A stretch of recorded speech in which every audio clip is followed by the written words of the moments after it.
Hello everyone, how are you all? I hope you all are good. So in our last video we covered our principles, ठीक है, जिसमें हमने क्या पढ़ा था, फेयोल और टेलर्स के principal. Fine. So today in our next video we'll study some more things about this chapter, ठीक है, and today we'll end this chapter. Fine. So our first topic is characteristics of management. पहले हम क्या पढ़ेंगे, characteristics क्या होते हैं management के, ठीक है. First one is general guidelines. इसका मतलब क्या हुआ कि जो प्रिंसिपल्स हैं, ठीक है, जो प्रिंसिपल्स हमने पढ़े हैं, जिनके बारे में हमने स्टडी की थी, ठीक है, तो वो क्या होते हैं कि एक सिंपल गाइडलाइन होती है कि we have given this guidelines, you have to do the work like this like that, ठीक है. ये नहीं होता है, मैंडेटरी नहीं होता है कि आपको ऐसे ही करना है. एक गाइडलाइन दे दी जाती है जिससे कि क्या हो, आगे चल के कोई प्रॉब्लम ना आए और आपको अच्छे से सारा वर्क समझ में आ जाए, ठीक है. सारी चीजें, सारे तरीके जो भी है काम के, तो वो सारी चीजों के लिए क्या होता है, एक गाइडलाइन दे दी जाती है. वो प्रिंसिपल्स क्या होते हैं हमारे लिए, एक guideline. Fine. Next one is universal applicability. मतलब इसका मतलब क्या है कि यूनिवर्सली एप्लीकेबल होते हैं हर जगह. मतलब कि कहीं भी आप क्या कर सकते हैं, ये सारे प्रिंसिपल मैनेजमेंट में, स्कूल में, एवरीवेयर, ठीक है, हर जगह ये क्या होते हैं, एप्लीकेबल होते हैं, अप्लाई होते हैं. Fine. And next one is flexible. अब फ्लेक्सिबल का मतलब क्या होता है कि जैसे कि जो प्रिंसिपल है, हम ये रिजिड नहीं होते, ठीक है, इनको हम क्या करते हैं, चेंज कर सकते हैं, ठीक. These are dynamic. Fine. So these all principles we can change. Fine. Next one is formed by practice and experimentation. जैसे कि मैंने आपको बताया था कि बहुत सारे साइंटिफिक प्रिंसिपल्स थे, तो वो ऐसे ही नहीं बन जाते, वो क्या बनते हैं, after so many practices, after so many experiments, ठीक है, वो बनाए जाते हैं प्रिंसिपल्स. तो वही चीज है कि form by practice and experimentation. जो चीजें होंगी वो क्या होंगी, आफ्टर प्रैक्टिसेस एंड एक्सपेरिमेंट्स ही होंगी, ठीक है. तो वही चीज यहाँ पर बोली गई है कि form by practice and experimentation. Fine. Next one is contingent. अब देखिए कॉन्टेंजेंट का मतलब क्या होता है, डिपेंड, ठीक है. तो ये इसका मतलब क्या हुआ कि जो हमारे जो प्रिंसिपल्स हैं, प्रिंसिपल्स के अकॉर्डिंग क्या होता है, सारी चीजें जैसे कि जो मैनेजमेंट है वो इस चीज पे डिपेंड रहता है कि हाँ, ये सारी चीजें जो भी होंगी, जिस तरह से भी होंगी, वो उन्हीं रूल्स और रेगुलेशंस के बेस पे होंगी जो हमारे साइंटिफिक प्रिंसिपल्स दिए गए हैं. Fine. So that's why this are saying कि कॉन्टेंजेंट. कॉन्टेंजेंट का मतलब होता है डिपेंड, ठीक है, डिपेंड, किसी चीज पे डिपेंड नहीं होना है, किसी चीज पे कुछ नहीं करना है, ठीक है. Fine. Then next one is cause and effect relationship. Cause and effect relationship का मतलब क्या है कि आप ऐसा करोगे तो ऐसा होगा, ऐसा करोगे तो आप ऐसा होगा. मतलब कि जो चीजें हम कर रहे हैं वही हमें वो आगे चल के रिजल्ट देंगी. अगर हम अभी अच्छी चीज कर रहे हैं, अच्छा काम कर रहे हैं, तो आगे चल के हमें अच्छा रिस्पॉन्स मिलेगा. But if we are not doing right work, correct work, then we will not get the result good. Fine. So इसका मतलब यही है कि cause and effect relationship. Next one is mainly behavioural. Mainly behavioural का मतलब क्या हो गया कि जो भी बिहेवियर है, जैसे कि क्या होता है, अब आप कहीं जॉब कर रहे हैं, वहां पर लोगों का बिहेवियर अच्छा नहीं है. फाइन. तो क्या होगा, वर्क भी अच्छे से नहीं हो पाया, क्योंकि आपस में जो कोऑर्डिनेशन नहीं होता, कॉपरेशन नहीं होता है, तो वर्क क्या होता है हमारा, अच्छे से नहीं हो पाता है. तो बिहेवियर इज नेसेसरी, ठीक है. आपका बिहेवियर कैसा है, किस तरह से आपको करना है. सो प्रिंसिपल, साइंटिफिक प्रिंसिपल्स जो हुए थे, वो सारी चीजें, उसमें यही चीजें बता रखी कि जो बिहेवियर है मैनेजमेंट में, वो भी अच्छे से होना चाहिए. Fine. So these all are the characteristics of management, ठीक है. I hope you all understand. And the next one is importance. अब देखिए इम्पोर्टेंस क्या होती है इसके. First one is scientific decisions. आपको पता है कि जो FW टेलर थे, उन्होंने साइंटिफिक प्रिंसिपल्स दिए थे, एंड फियोल ने क्या दिए थे, फियोल ने अपने 14 प्रिंसिपल्स दिए थे, ठीक है. तो साइंटिफिक डिसीजन का मतलब क्या हो गया कि सारी चीजें, साइंटिफिक का मतलब ही क्या होता है कि after all the practices, after all the experiments ही सारे डिसीजंस लिए जाएंगे. इसमें ये सिंपली लिखा हुआ है साइंटिफिक डिसीजन. डिसीजन कैसे लिए जाएंगे, scientifically. Fine. Next one is meeting changing environmental requirements. Meeting changing environmental requirements का क्या होगा कि जैसे एनवायरमेंट क्या होता है, हर टाइम चेंज होता रहता है कुछ ना कुछ, तो उसी के अकॉर्डिंग जो भी रिक्वायरमेंट्स है, according to the environment they do the things, ठीक है, according to the environment. Fine. And the next one is providing managers with useful insights into reality.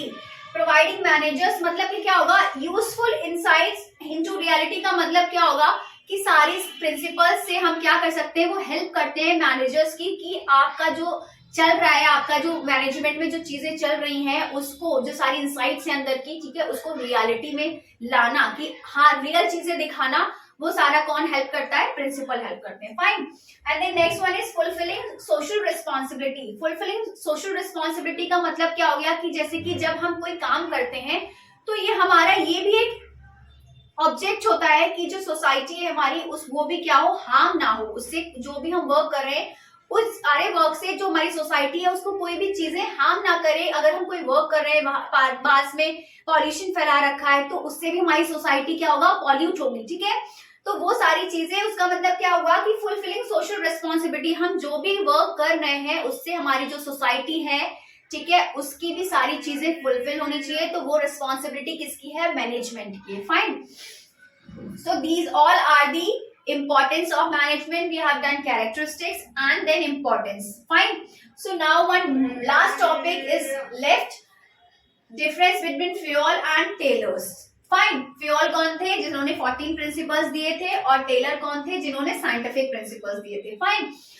First one is focus. अब इसका focus का मतलब क्या है कि जो Fayol थे उनका मेनली फोकस किस पे था? टॉप मैनेजमेंट पे। और जो टेलर थे उनका किस पे था? Shop floor level of factory, मतलब कि जो प्रोडक्शन वगैरह है, जो फैक्ट्री है, इनका मेन फोकस इस पे था कि काम को कैसे करना है, क्या करना है, ठीक है। बट इनका सारा चीजें टॉप लेवल पे था, टॉप मैनेजमेंट पे, कि कैसे डिसीजन लेना है, कैसे सारी चीजें करनी है। Fine. Then next one is unity of command. Fayol ने क्या कहा था कि यूनिटी ऑफ कमांड मतलब कि एक ही बंदा कमांड देगा, एक ही बंदा सारी चीजें बताएगा, जिससे कि क्या होगा, जो एम्प्लॉयज है हमारे, जो वर्कर्स हैं, वो कंफ्यूज ना हो। बट यहाँ पर क्या हुआ, टेलर ने कहा इट इज नॉट मैंडेटरी, ठीक है, ये ऐसा कोई कंपल्सरी नहीं है, ऐसा कोई मैंडेटरी नहीं है यहाँ पर, मतलब उन्होंने इस चीज को वैल्यू नहीं दी थी, ठीक है। और बट फ्योल ने क्या किया था कि यूनिटी ऑफ कमांड होना चाहिए। मैंने आपको प्रिंसिपल बताया था यूनिटी ऑफ कमांड, वो फ्योल ने ही दिया था, ठीक है, between all these 14 principles. This one is also there, ठीक है। Then next one is expression. इसका मतलब क्या है? Father of general management. इनको क्या कहा जाता है? जो फ्योल है इनको कहा जाता है फादर ऑफ जनरल मैनेजमेंट, ठीक है। अगर आपका एमसीक्यू में क्वेश्चन आता है कि who is the father of general management, then you will give the answer Fayol. Fine, not Taylor, Fayol. Taylor को क्या कहते हैं? Father of scientific management. Fuel, Taylor is the scientific management and Fuel is the general management. Fine. So now you all understand between the difference between these two, I think. And then next one is applicable. Applicability, ठीक है, universal. Fayol ने क्या कहा था कि जो सारे principal है वो यूनिवर्सली एप्लीकेबल है, मींस हर जगह आप इसको अप्लाई कर सकते हैं। फाइन। बट टेलर ने क्या बोला था कि स्पेशलाइज्ड सिचुएशंस, मतलब कि जो सिचुएशंस होंगी उसी के अकॉर्डिंग हम उनको अप्लाई करेंगे। To all those principles will apply according to the situations, जैसी भी सिचुएशंस होंगी उसके अकॉर्डिंग। बट फ्योल ने क्या बोला था कि these all principles are universally applicable. Fine. And then next one is personality. Personality का मतलब क्या है? Practitioner. And Taylor was a scientist. Fine. Fayol कौन थे? प्रैक्टिशनर थे, और टेलर कौन थे? Scientist. Fine. Then last one is focus. Focus का मतलब क्या है? Overall administration. इनका काम था कि जो ओवरऑल एडमिनिस्ट्रेशन है, जो वहां का जो मैनेजमेंट है, ठीक है, एनवायरमेंट है, हर चीज पे फोकस करना। बट टेलर ने क्या किया था? प्रोडक्टिविटी। प्रोडक्टिविटी का मतलब कि काम कैसे हो रहा है, काम किया जा रहा है या नहीं किया जा रहा है, प्रोडक्शन हो रहा है या नहीं हो रहा है, उन सारी चीजों पे क्या करा था? टेलर ने फोकस किया था। फाइन। एक बार मैं और ब्रीफली बता रही हूँ। फोकस फ्योल ने किस पे किया था? टॉप मैनेजमेंट पे। इन्होंने फैक्ट्री पे किया था, कैसे वर्क हो रहा है, क्या हो रहा है। यूनिटी ऑफ कमांड, फ्योल ने बोला था एक ही कमांड देने वाला होगा, इन्होंने बोला इट इज नॉट मैंडेटरी।